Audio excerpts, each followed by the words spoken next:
indivisible, with liberty and justice for all. Okay, good morning. What a beautiful August day. Yes. We don't get these very often. Okay. I was too busy gabbing and I'm not as ready as I should be to start the meeting, so forgive me. Okay, beginning with our administrative tasks, first of which is approval of the July meeting minutes. Jeff, did you have a Yes, I chance? read those over, and I don't see a need for any corrections or additions, so I make a motion to approve. Second. I have a motion by Jeff and a second by Joe to approve the July 9th meeting minutes. All those in favor, raise your right hand. Motion carries 7-0. We have Brett with us today for a community corrections update. Good morning. Good morning. This morning we had 81 clients on. 3 are juveniles, 2 on pretrial release, and 3 are on the CTP program. We did have DOC come visit us about 6 weeks ago, and I spent a lot of time with them comparing 6 other grant-funded agencies to ours that are less in population, do less supervisions. I just wanted to point out the major discrepancies in the equitable distribution of funds. So I hope that helped, but we did get a nice increase in our grant. Of the 79 counties or agencies, 62 remained the same, 10 got an increase, and 7 had a decrease, and ours was about 30% increase. Oh, outstanding. Those range from 4 to 44%, so very happy with that. All right. I don't know if it's a situation where the squeaky wheel gets the grease, but, I just held my ground this time with them and just pointed out all the discrepancies, so. I would say it was the effective wheel got more grease or whatever. I think it was recognition of the work you're doing, so thank you. Thank you, all right. We also had a board meeting last week, and my board decided to increase our daily fee for our participants. The reason for that is we're going to offset taking over paying for their drug screens. Right. So no out-of-pocket for them, and should be about a wash on what we collect and what we're paying out to Sentinel, our drug screening vendor. And probably in the next 60 days, you'll have a large additional appropriations coming through. I need to fund that line item to pay for those. Okay. Okay. Any questions on it? Appreciate that heads up. Any questions for Brett? All right, thank you. All right, thank you. We have Nancy with us today to give us a probation report. Good morning. We didn't have any juvenile detention costs for last month, so Good. good thing. Hey, So that's Okay. all I have. You did have a couple of items show up in our additional appropriations list. I don't know if there's anything you care to speak to on that. It was With some those, grant that for funding. Trex? No, it was some grant funding, I think, without looking through the. I'm sorry, this is. I don't remember where it was. adult probation. Adult probation. Oh, adult probation. 1,000 and 4,000. Yes. Yes. I don't remember what it was for, sorry. I've been working on Trex One says too. supplies and one says other services. But I assume it was just some grant funding that you had that we're passing through to a line item. Oh, probably. Or moving funds around. Yeah. It says use of grant funds for drug screening for Oh, indigent correct. probationers and as a reward Oh, incentive. that's correct. We received money from the Drug and Alcohol Coalition. So the $1,000 we used for our incentives program for probationers, and the other one is to pay for drug screens for indigent, for those who don't have the money to drug screen. Okay. So that's what that was for. Okay. Yeah, that was July, that's been a few months when we got that grant, so. Okay. Well, it's finally made its way to us. Time's Okay. Okay. So that- All right. Thank you, Nancy. Okay, we have a couple of items for new business, one of which does relate to community corrections and the council's appointment to that board. Currently, Mike serves in that role, and we got half of the switch here on the agenda. We've actually got a swap that I'm going to propose and would like to get council's approval, and then Janet can record it in our list. But the proposed, after some discussion, would be to have Carol move to the Community Corrections Board, and Mike would move to the position on the SHARP board, the Senior Housing Assistance Relief Program Board. And both those two have talked about it, and it seems like it fits better with interests, and so would like to propose the council sign off on that swap. Since we vote on those originally in the January or December or January meeting, I'd like to make that amendment official as well with the council vote. So I guess I would take a motion to make that swap.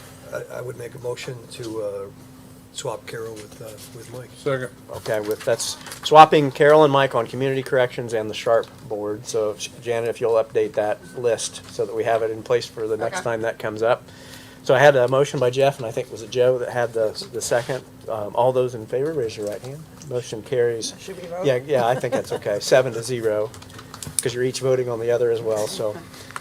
Okay, and then the other appointment item was we had a vacancy come up on the Colfax Library Board. Unfortunately, we don't have anyone from that board, either the candidate or the board president, able to attend today, so I'll leave it up to the council. You know, typically, we act on the recommendation of the board president. They've done the vetting, and we just make it official. If you're okay with that, I'm perfectly fine moving forward with an approval of that appointment, even though we don't have anyone here to speak to it. If you would rather wait and actually get to meet the person we're appointing to the council appointment, I get that too, and we can wait until September. So, council's discretion, how would you like to move forward? I know of the people, and I wouldn't have a problem Yeah. making a motion or approving that, or, yes.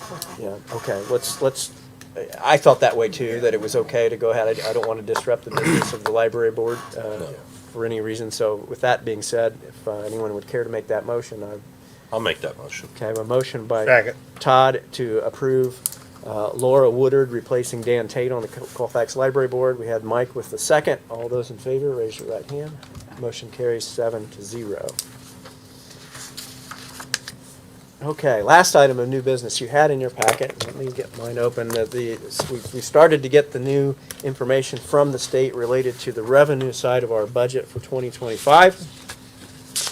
And the first of those pieces of information is the determination of the levy growth quotient for 2025. So that is the amount of money, percentage increase that our levy, the amount of property taxes we collect to fund county government, is allowed to increase. So for 2025, it'll go up 4%.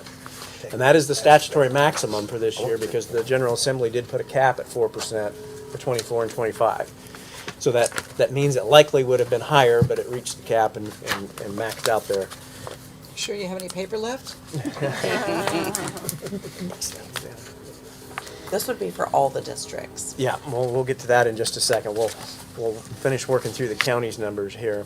So what that shows there, as you look, it has the calculation when you add that 4% as to what the estimated maximum levy will be for 2025 for the county. That number ends up being 11,222,140. That includes the general fund levy. That includes the debt service levies. That includes mental health. Carol, the number that we have that number there. That's a number that's been on kicked around here recently. That number for 2025 is $258,000 for the mental health levy.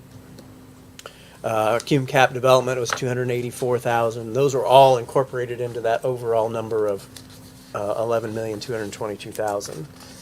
That number is net of our anticipated circuit breaker, which is the other report that we got.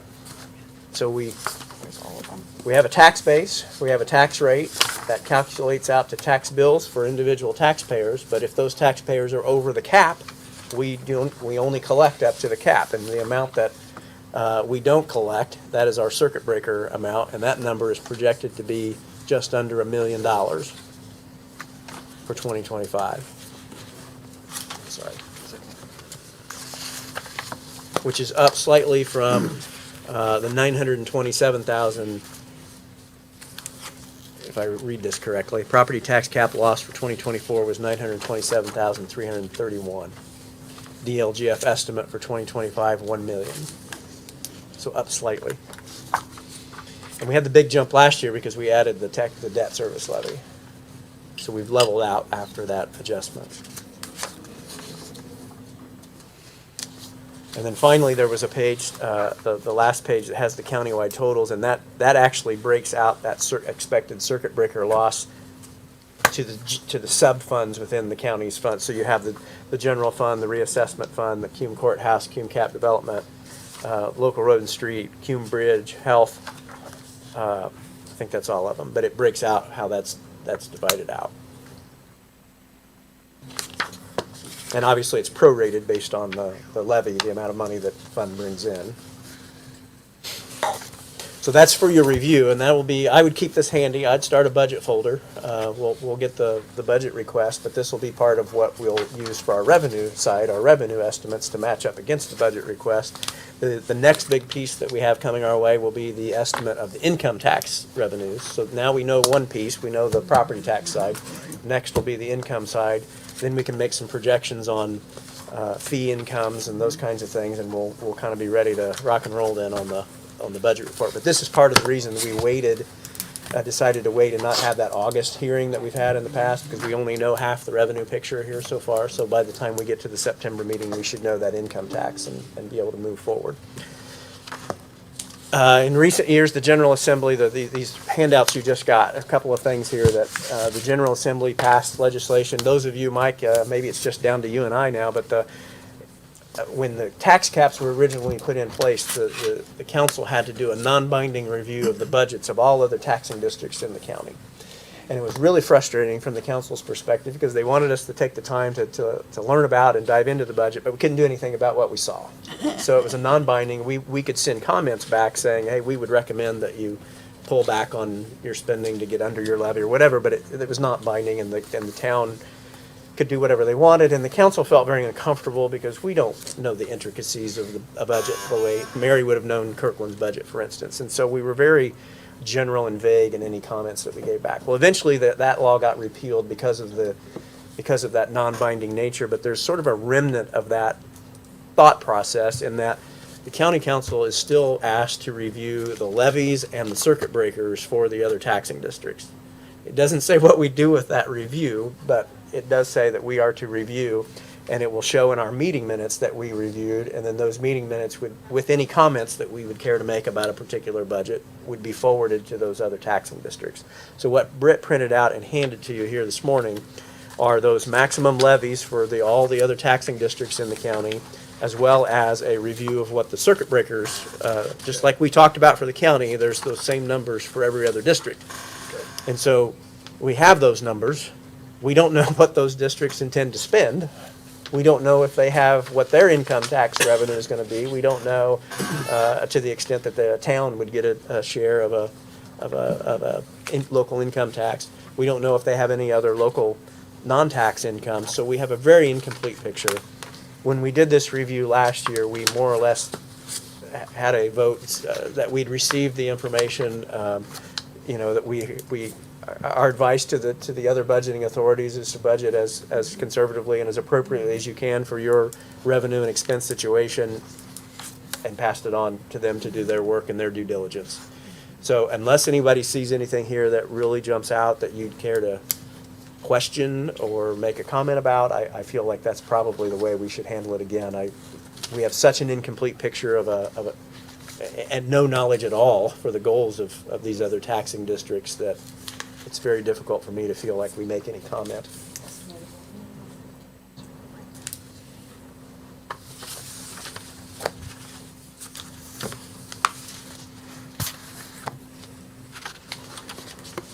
And we don't have any say or any control about that any of this Absolutely none. anyway, so, Absolutely none. information.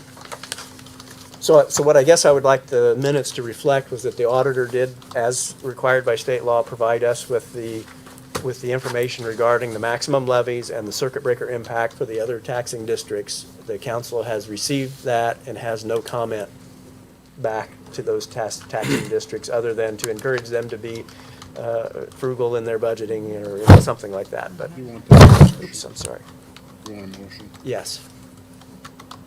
I'll make the motion that we received the documentation from the auditor. Okay. Mary's got the second. We will, Britt and I talked about this morning.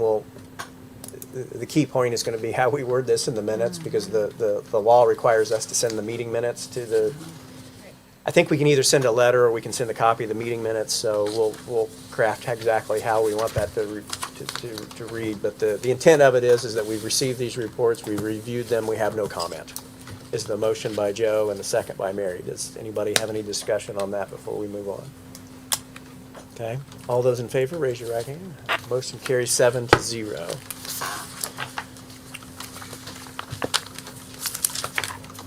And believe it or not, that already gets us to additional appropriations.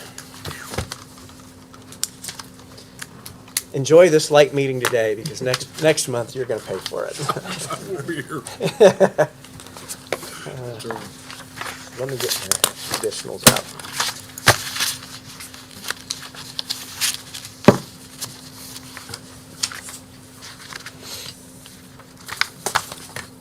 Okay. Beginning with EMS, $3,516. I'm missing one thing. It's for some new jackets. This is actually, it says state grant, but this grant actually was a grant from Duke Energy. And we thank Duke Energy. They reached out to me, and I put them in contact with Stephen. They had a grant for emergency responders like that, and he was able to, he said they hadn't updated their equipment like that in quite some time, and he was very appreciative of the opportunity to get them some new jackets to wear that say Clinton County EMS on them. And so thank you to Duke Energy for that grant opportunity. Campaign Finance Fund. We do have a fund that is controlled by the clerk, and she's requesting $3,000 for a countywide mailer to go to all registered voters in the county. She doesn't say specifically what, but my guess is it's a listing of where the vote centers are, date, times of early voting, those kinds of things, so that the public is aware. Board of Health, $1,300 for some additional money for mileage in the 1159 fund. The next one, I gave Rick a heads up. I'm going to ask Rick to speak to this. We've got a couple of different funds here that have a $250,000 request to get some additional amount of bituminous for some of our road projects. And Rick, if you don't mind, could you just kind of give us an update? I know part of it is probably price increase, but I also was curious to know whether you're maybe going to do some extra mileage.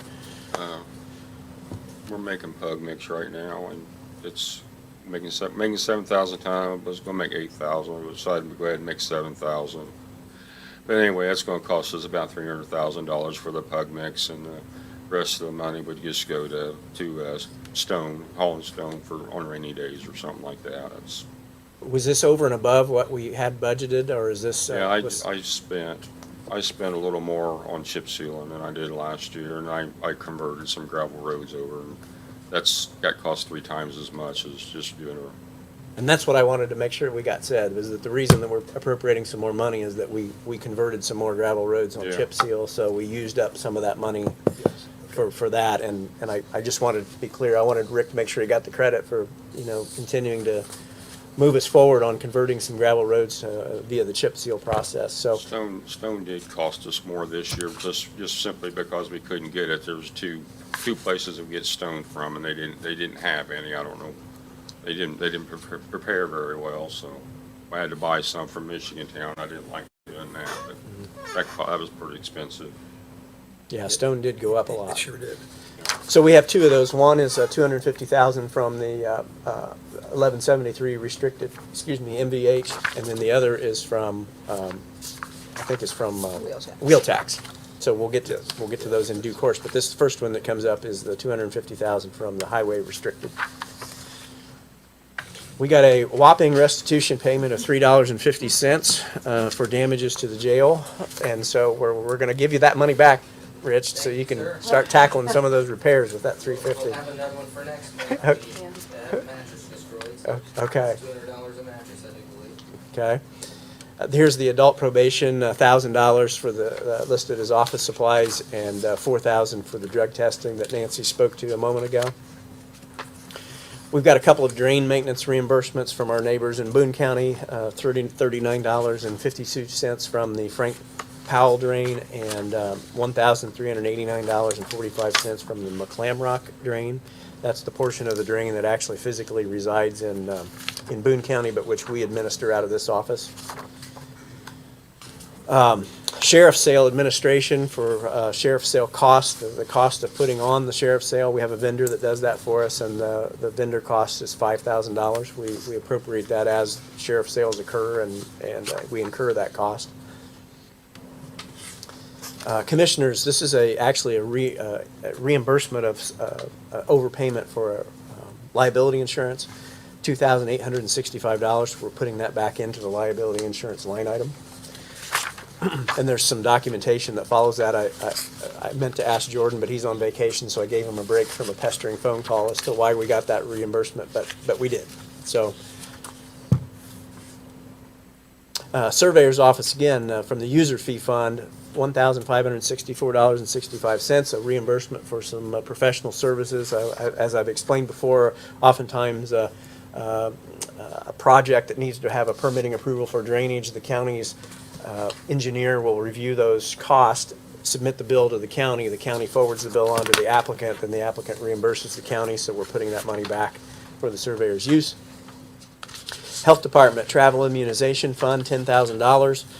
This would be to purchase additional vaccine, so if someone gets a vaccine, pays money, that money goes into the fund. We use the fund to pay for more vaccine to keep the process going. Community Corrections, we've got a couple of treks, or maybe it's just one. Let me look here. Yeah, just the one. $697.36. As that Trex program continues to be a really nice addition to our income, for certain funds anyway. The last of the bills have come in for the jail for the boiler and chiller project that primarily took place last year. There were some things that we were trying to finalize and make sure everything was working correctly, and as we did that, Jordan held the final payment as sort of a retainage until that was all completed. That's been done, so you'll see we've got two invoices there. One was for $28,545. The other was for $66,886.50. There is a distinction I want to point out to you here. The $28,000 invoice, what we're actually doing is reimbursing the sheriff's service agreement line item. When that invoice came in, the auditor's office paid it out of money we had on hand from the sheriff's service agreement. So we're now putting the money back into that line item. The second one was big enough, we didn't have the line item capability, so we put the Envoy jail line item back into the budget, and we're appropriating money to that line to finish. That's the last bill. That finalizes that project. Wildcat Solid Waste District, we run the payroll for Wildcat through the county payroll, and then Wildcat reimburses the county for those for Joel's position, and I can't remember if we have an assistant out there as well or not. Yes. But yeah, okay, so that's the reimbursement for the payroll. Britt, is that for the year or is that for? Just 1 quarter. That's 1 quarter. Okay, so $33,004.19. And here's the other, from the wheel tax, the other $250,000 for the bituminous, the product. And that takes care of the additional appropriations for August. So that is appropriation ordinance 2024-11. Do I have a motion to approve? Motion to approve. Second. I think I've got Jeff, and I heard somebody over here. Was that Carol with the second? All those in favor, raise your right hand. Motion carries 7-0. And then we've got a couple of transfers that we need to approve. EMS, $11,795. We had an incident where we needed, I'm not sure if it was through testing or we actually needed it, but we had a failure on our generator. And so we've had to do some repairs to the generator to get it back up and up to snuff. And so Stephen was able to find that money and transfer it from his overtime line, $11,795. Health Department, $3,500 from environmental staff to overtime. Recorder's Office, $5,000 from the first deputy position. That person is on maternity leave, and over to the overtime line item to cover the individuals that are picking up the slack there in that department. And a similar situation in Central Dispatch, $15,000 from the dispatcher's line item, which has available funds because we're not fully staffed at the moment, and moving that over to overtime to cover those who are covering the hours. And that is your transfer listing for this month. Do I have a motion to approve transfers? So moved. Mike with the motion, Mary with the second. All those in favor, raise your right hand. Motion carries 7-0.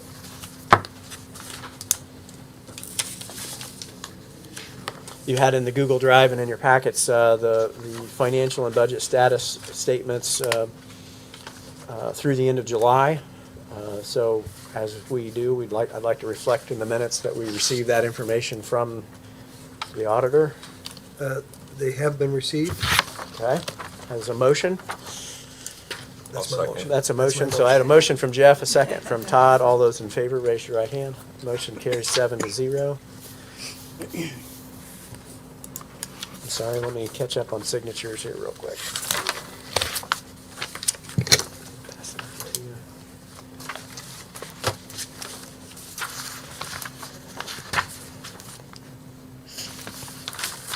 We just have a folder with it.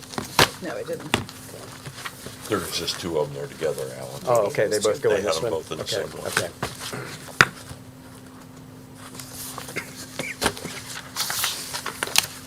Okay, council reports. I know Carol has a report. I'll turn it over to you. Okay. Commissioner Weaver and I met with a delegation from the Howard Regional Behavioral Health Organization and the Jane Pauley Community Health Group. And their purpose of the meeting, we didn't know what their purpose was when we met. But the purpose of their meeting was that the plan is to transition from our current CMHC, which is our Community Health Center, from the Howard Regional to the Jane Pauley. Jane Pauley still has to be certified by the state in order for that to happen. And so they were asking for us to provide a letter of support, and I've prepared that letter, and it's been going around for you all to look at, and it's a letter that just President Dunn would sign if we so approve. The Jane Pauley organization is also a federally qualified clinic, so it has a little bit more to offer than Howard Regional, and they talked about they would put in a brick and mortar facility here in our county, which was one of our problems with Howard when they left their physical presence in our county. We all received lots of problems, lots of complaints, and so we're seeing this as a no-brainer to support. And the organization, the Jane Pauley organization, is very well reviewed, very well thought of. And to be clear, Community Howard is aware and Community and Howard on board with this, correct? Community Howard actually brought the whole plan Yes, together, yes. and they will work through the transition with Jane Pauley.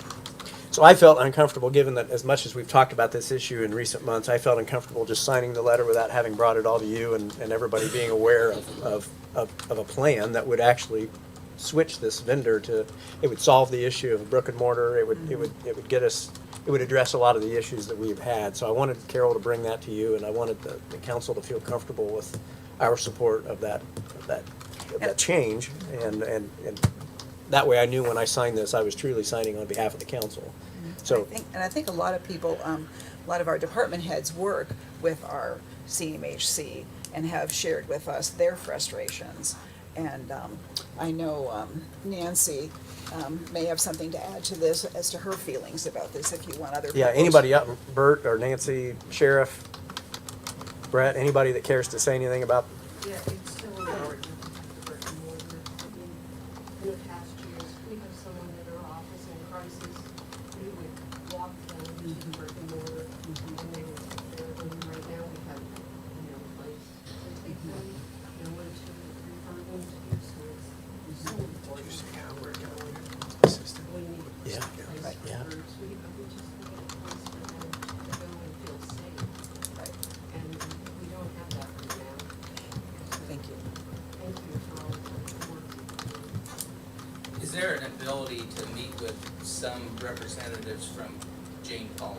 Yes, they would be, I've looked, I've done a very minimal amount of research, but, and I also am cautious, I have my own doubts with Community Howard and their ability to make this happen.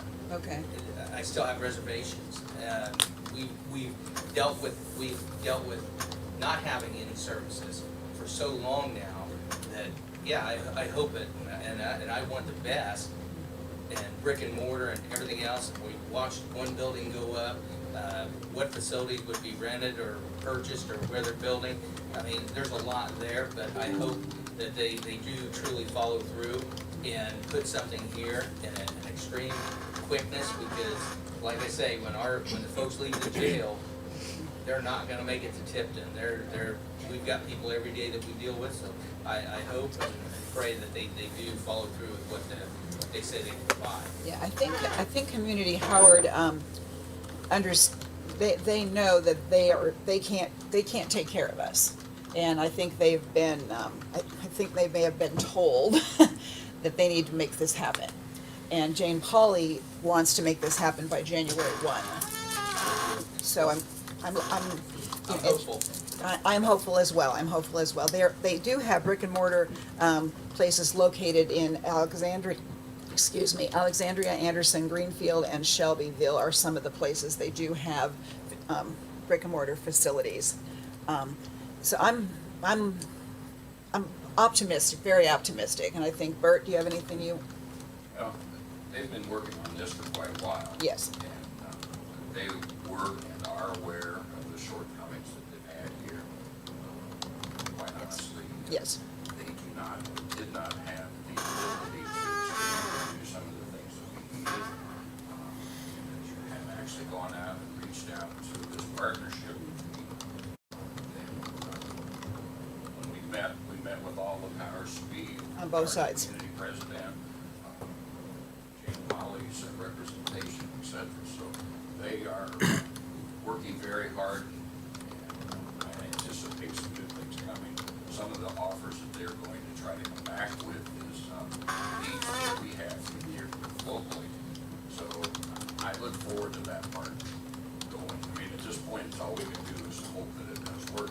Obviously, if it doesn't, then we're no worse off than what we were. We'll have to go somewhere else. But they told us everything that we needed right up front, that they were apologistic, you know, They knew. they understood our needs and have been working on them. So they've been the one that's pushing this to us at this point.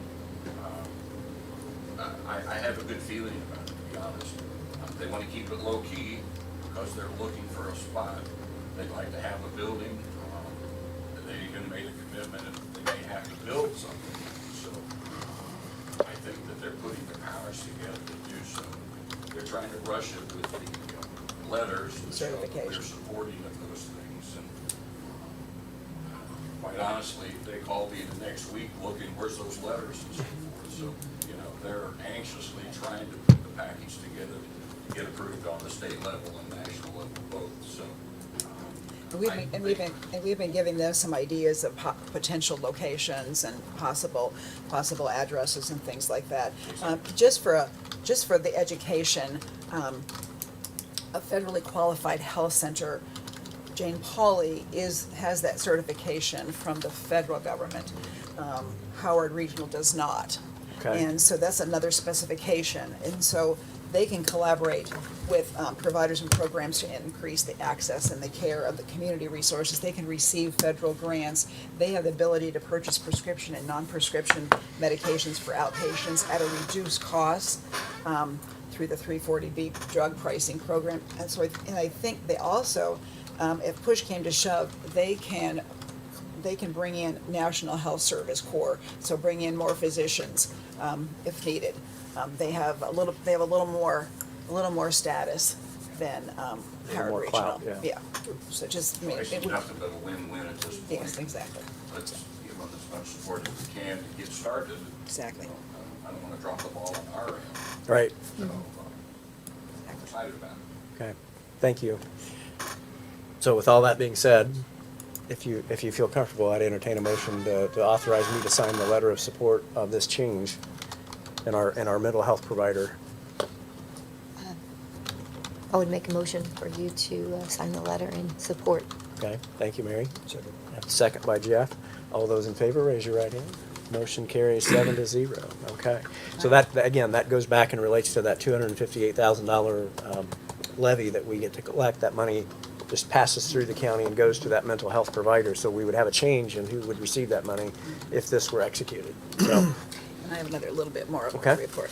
Another piece I wanted to share with the rest of the council is that last week Senator Braun came to Frankfurt and visited the Trinity Hope Center.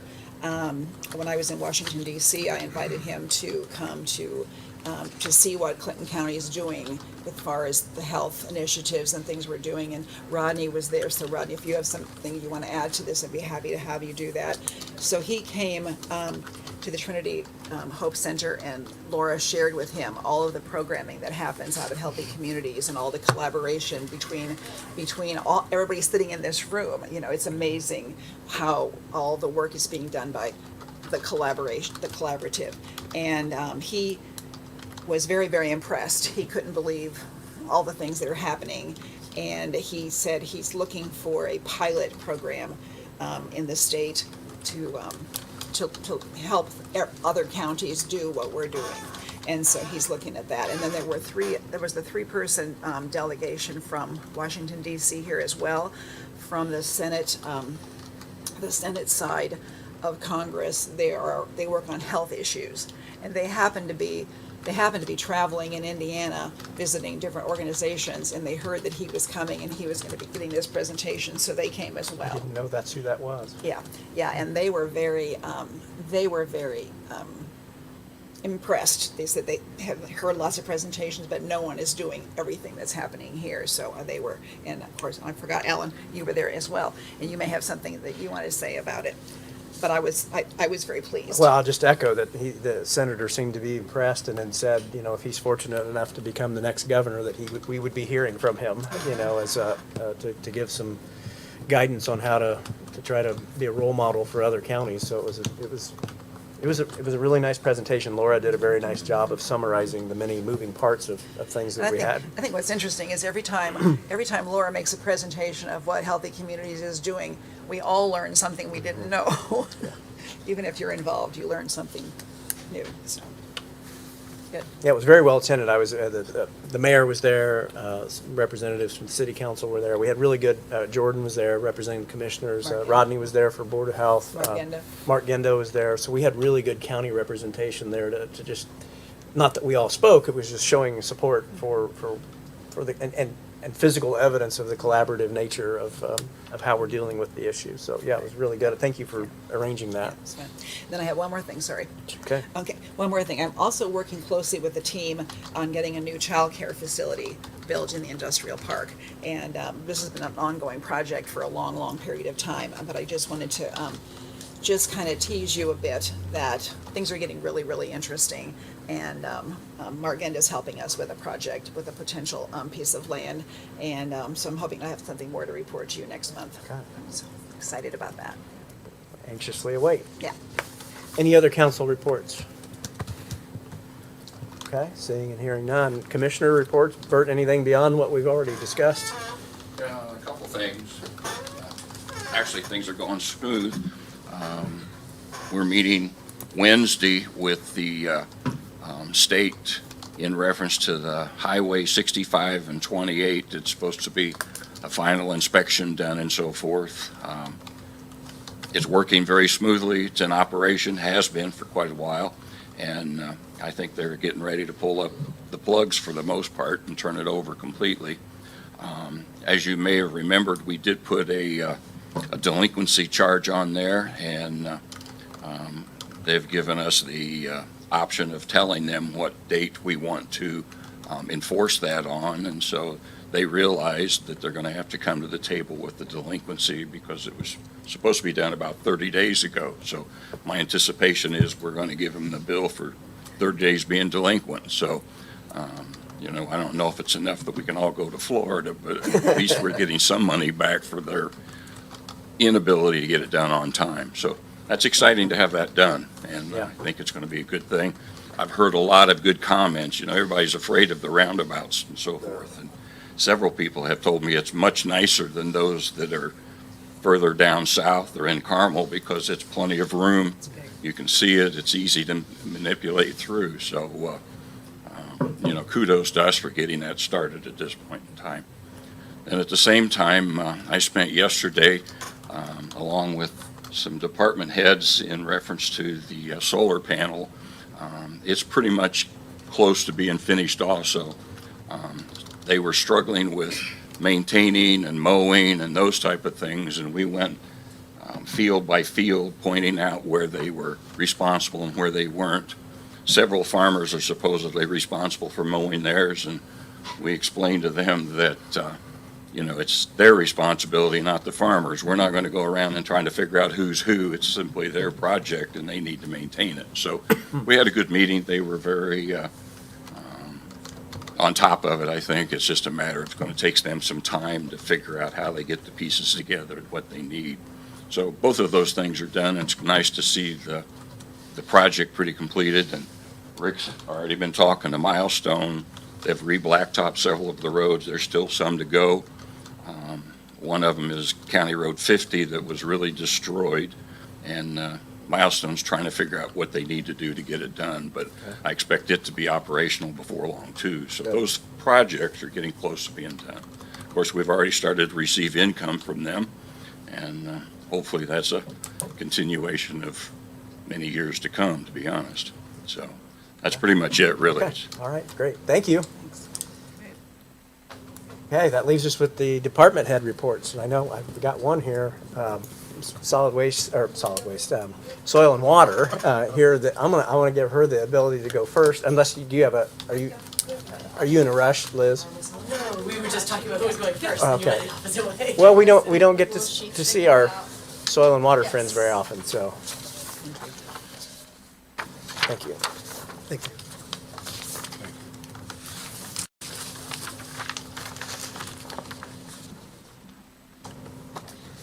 So hello, I'm Olivia Petrella from Soil and Water District. So every single year we try to give an update on our grants and what money's running through our county, how these grants are going. So the top is actually a grant that is currently not funded by us, but is by our neighbors of Montgomery County. So it is the Upper Sugar Creek 319. That money is funded through IDEM, and it will touch a little bit of Clinton County. That's why I included it. It's kind of the Lye Creek area near Colfax, Perry Jackson Townships. This has been a very successful grant in the past for Montgomery County. Unfortunately, last year they did not get funded for a phase 2, so they're going to try again this year. So that's why I just put it up here, just kind of keep it in your guys' minds that potentially we do have grant money coming from another county into this county. And Brown's Wonder, Sugar Creek, that was kind of near the Kirkland area, kind of down south of the county. That grant ran from 2019 to 2023. It wrapped up in October of 23, and we did try to reapply for a phase 2 of that grant. Unfortunately, we were not selected for that. Last year it was a very tough competition for IDEM. They only had about $2.6 million to hand out to every county, and I believe they had 36 applications. And each one of those applications is around $200,000, so they can't fund everybody. So we did get denied for Brown's Wonder Phase 2, and I just kind of included some of like the information about Brown's Wonder on there. So we did have 45 projects that were approved. 33 we actually saw the completion of. So we did have an issue last year of some people dropping out, like they weren't able to get their cover crops on in enough time. That's a big issue that we see with these grants that run kind of in the fall time. And we did the math on it, bro. So from 2019 to 2023, Brown's Wonder brought in $157,153.43 into the county for cost share. And some of that money does cover Michelle Gilbert. She is our resource conservation specialist. You might also know Stephen Miller was our resource conservation specialist, probably last time that we talked about these grants. He went to a different county last year, so Michelle just took over in November of last year. And kind of, especially with our office turnover and stuff, sometimes these grants can get a little fuzzy when you have 4 or 5 people working on them. So it sounds like we finally have fully staffed office, so we're starting to make some moves on the grants. And Brown's Wonder was just one of those grants that it was COVID. IDEM granted us a year extension on it. That's why it's from 19 to 23, just to try to help us get that money spent. It was just, we had 4 resource conservation specialists work on the grant. We had COVID, and also just price increases kind of drew people away from getting into our programs, because there is still a cost. It's only a reimbursement program, so there is still going to be a cost. We cover 75%, and then the producer is for the other percentage, and sometimes that can vary between practices as well. And South Fork Wildcat Creek, that is our current 319 grant that we are still doing right now. So that has run from 22, and it will end in January of 25. So this is phase 3 of that grant. So this will be the 9th year of it. And this is supposedly supposed to be the final year of it through IDEM. They only run grants for 9 years because watershed management plans expire after 9 years. IDEM is going to try to give us kind of a special request because this 319 grant has been so successful. So they right now are seeing if they will extend out our grant a year to 2026 and give us an additional $80,000, or if they would like to have us apply for a phase 4. So right now we are still waiting to hear back from IDEM about that. So we kind of have both proposals written up for both situations. So if we were to apply for a phase 4, we are going to ask IDEM for about $140,000. That will cover cost share, reimbursements for our positions. So our resource conservation specialist, a percentage of her salary gets reimbursed from IDEM, and then we give that back to the county. So last year it was around $20,000 between both grants. This year we're kind of looking around the 10 to 12, just because we only have South Fork running right now. So that's the only grant that will kind of give us a reimbursement for that. And right now we have 35 approved projects for that, and we are sitting about $116,670.10, give or take. So since that grant isn't closed out yet, we really don't have the exact numbers on that. IDEM kind of keeps track of that for us, and then they will send us a breakdown once the grant is closed out. So I'll have that information probably in January of 25 for phase 3. And the last one is a CWI, that is a Clean Water Indiana. So that has historically ran through this county for many, many years. It's a grant where it covers the entire county. So just instead of being kind of tied down by a watershed, it covers the entire county. The issue with that is it's the entire county, so the money goes extremely fast because anybody is eligible for it. So this year we did partner with Carroll County on it, just because, like I said with Brown's Wonder, the competition was very stiff last year trying to get grants in. IDEM just didn't have as much money as what they were expecting to have, and there was a lot of big watershed and CWI kind of funding kind of up by Lake Michigan and also down south. Unfortunately, Central Indiana kind of gets bottom tier with watershed management plans and stuff, just because we're not dealing with the Great Lakes and we're not also dealing with the forestry down south. So it is very stiff competition for us. If one of our surrounding counties, if we can work with them, we try to. IDEM really loves seeing us working with other counties. It kind of creates connections. So Brown's Wonder was actually tied in with Boone County, and South Fork is tied in with Tippecanoe County. But we are the administrators of it, so we do all the paperwork, we write all the checks, we do all the applications. It's just the watershed goes a little bit into their county, so we try to kind of help each other out in a sense of hosting events and everything like that. So this CWI, it started January 1 of this year, and it will run until 2027. So it was only $36,000, so that was about $18,000 towards Clayton County. We try to split it straight down the middle, and out of that $18,000, we have 7 applicants funded in Clinton County, and that completely cleared out the account. So it does look like that the CWI only lasted, I think we said it was 6 weeks. So we are trying to figure out right now, since we had so many interested participants, and also we've had an influx of new farmers come into our office, if we can kind of get a little bit more money next year, since we spent $36,000 between 2 counties in 6 weeks. Yeah. So those are my updates, and it's just usually September is federal government fiscal year, kind of ends at the end of September. That's when all of our grants have deadlines and everything like that. So that's when we kind of get our updates, is August, September area. So if you guys have any questions. Thanks, Olivia. I know it's a lot of information. No, it's great. Yeah. I guess maybe the key takeaway is to see that we do leverage those dollars that we invest in that soil and water budget, and there's a return on that on that budget. So All right. Thank you for the Thank update. you. We'll probably see you again next month? Yep. Okay. All right, Liz, I think you were jumping up there for an area plan report. I'll be Does that go super to you or quick.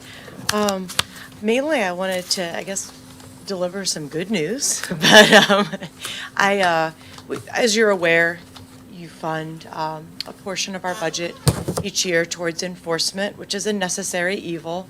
And even as it was, we could probably blow a lot more money than that on enforcement. And so, we prioritize things as we work our way through. And we had a case, man, it was probably not too long after I was hired. It's probably been going on like 15 years that we successfully won the case and we got compliance. And we had a judgment from the courts, but those sit in the clerk's office and, we kind of look for ways to collect them, but sometimes they're just not very collectible. So where that's going is, Jay, the area plan, we've kind of been reviewing those outstanding ones and looking to see if there's any new creative ways to collect that money. And Jay Moore was able to notice that one of those, that case in particular, had a new income stream which we could garnish. We were successful in that, and I received a $20,000 check to place back into County General, which was the original $12,000 judgment plus the interest accrued over the time. So I guess I just wanted to brag a bit on Jay and the area plan, but also let you know that, well, sometimes I know that enforcement can be frustrating because it spends money and it doesn't always feel like there's an immediate return in all cases, because sometimes those we have to take action against don't have the money or simply aren't voluntarily willing to pay it. We do kind of work on those, and I felt like this was kind of a big win because that amount almost equals our entire yearly legal budget. So I just wanted to make a point of letting you know that we collected that, put it back in County General for you to Great. place wherever else you need it. Well done. Great. Thank you, Jay. Yeah. Renee? Just an update. Console project, everything is in. Good. We just have a couple little other things. I'm gonna have Leo come back in. We had him paint, but we didn't do the trim, and we don't like the original color. So, I mean, it's piddly, but it's little things. And we've had tweaking here and there, obviously, but it was a long couple weeks of getting all of that removed and reinstalled. So just so Any you know. disruption to operations at all? No, we were able to manage it, and so it worked well. Just a little heads up, and you will get an invite from me. Sometime once we are complete, I'm going to do probably some evening or a Saturday morning for a couple of hours for public safety, because we have a lot of volunteers that haven't been down or new people. I'm going to invite the council, town boards, Okay. Board of Works, things for those that want to come down and just see it. We have lots of, we receive lit money Yeah, and yeah. from those, and I just want them to have an opportunity, because many have changed over the years, the town boards and different things. So I want them just to have an opportunity, to come down and see things. Great idea. So, but you will get that from me sometime whenever we get this. I want it completely done. Okay. So, but I anticipate here in the next month, so Okay. I'll send that out. Look forward to it. Yes, yep. So, other than that, I don't have anything unless you do for me. Questions for Renee? Okay. Okay, all right. Thank you. Thanks. Thank you. Anybody else? Sheriff? Rodney? Nothing? Okay. Great. Last call for any business to come before the council for the August meeting. Seeing and hearing none, we'll call the meeting adjourned. So moved.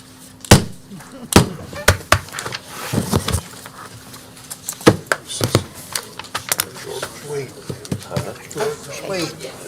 If he was here, I can't remember. Yep. First meeting. I think maybe, She was in recused. I mean, it's first. maybe she came